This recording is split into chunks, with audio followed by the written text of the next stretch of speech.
Kumusta mga ka-DG? Alam niyo ba kung ano ang nagpapasaya sa akin? Ang makita kayong handa sa anumang pagsubok. At alam niyo ba kung ano ang nagpapalakas ng loob ko? Ang malaman na mayroon kayong emergency fund o pondo para sa mga hindi inaasahang pangyayari. Parang payong ito na magpoprotekta sa atin kapag biglang bumuhos ang malakas na ulan. Ang emergency fund ang ating proteksyon sa mga hindi inaasahang gastusin tulad ng pagkakasakit, aksidente o pagkawala ng trabaho. Sa video na ito, pag-uusapan natin kung bakit mahalaga ang pagkakaroon ng emergency fund at kung paano ito makakatulong sa inyong financial planning. Maniwala kayo, magiging mas panatag ang inyong kalooban at mas magiging handa kayo sa kahit anong pagsubok. Ang emergency fund ang inyong takbuhan kapag may mga unexpected expenses o bigla ang gastusin.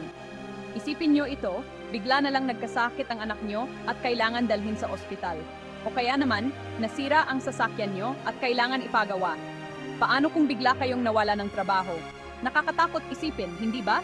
Pero kung mayroon kayong emergency fund, hindi nyo na kailangang mag-alala kung saan kukuha ng pera para sa mga ganitong pagkakataon. Hindi nyo na kailangang mangutang o kaya naman ay ibenta ang mga mahahalagang gamit para lang may magastos. Isipin nyo na lang, ang emergency fund ay parang safety net o lambat na sasalo sa atin kapag may financial emergency. Kapag may mga hindi inaasahang gastusin, mayroon kayong mahuhugutan at hindi kayo agad-agad malulubog sa utang. Hindi natin hawak ang future o ang hinaharap, pero kaya nating paghandaan ang mga posibleng mangyari. At ang pagkakaroon ng emergency fund ay isang malaking hakbang para maprotektahan ang inyong sarili at ang inyong pamilya. Kaya naman, mga ka-DG, huwag na huwag niyong pababayaan ang inyong emergency fund. Simulan niyo na mag-ipon ngayon kahit paunti-unti lang.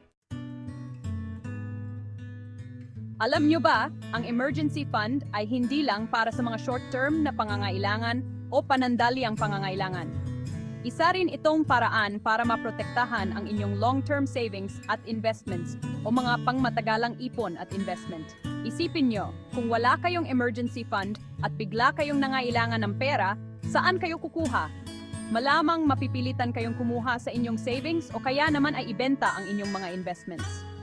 Ang masaklap nito, baka hindi pa mature o handa na para kunin ang inyong investments. O kaya naman ay nasa low point ang market value o mababa ang halaga ng mga ito. Sa huli, lugi kayo at mas lalo pang mababawasan ang inyong ipon. Pero kung mayroon kayong emergency fund, hindi nyo na kailangang galawin ang inyong long-term savings at investments. Tuloy-tuloy ang paglaki ng inyong pera at mas mabilis nyong maabot ang inyong financial goals o mga pinansyal na layunin. Ang emergency fund ay parang pundasyon ng isang matibay na bahay. Kapag matibay ang pundasyon, hindi basta-basta masisira ang bahay kahit pa may bagyo o lindol.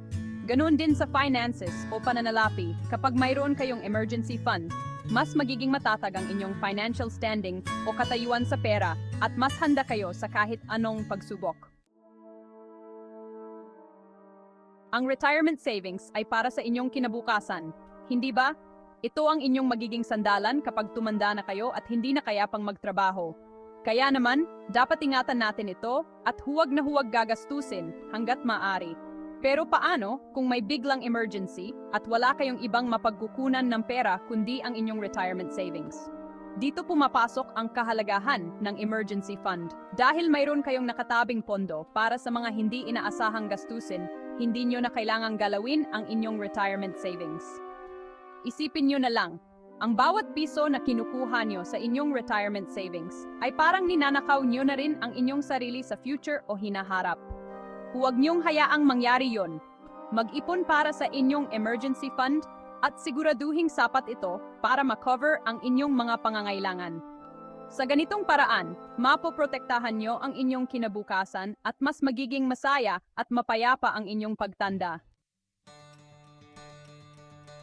At yan ang katotohanan, mga ka-DG. Ang emergency fund ay hindi lamang basta-basta ipon. Ito ay investment sa inyong peace of mind at seguridad. Huwag na huwag niyong maliitin ang kapangyarihan ng pagkakaroon ng sapat na emergency fund. Simulan niyo ng mag-ipon ngayon, kahit paunti-unti lang. Tandaan, mas mabuti ng handa kaysa magsisi sa huli.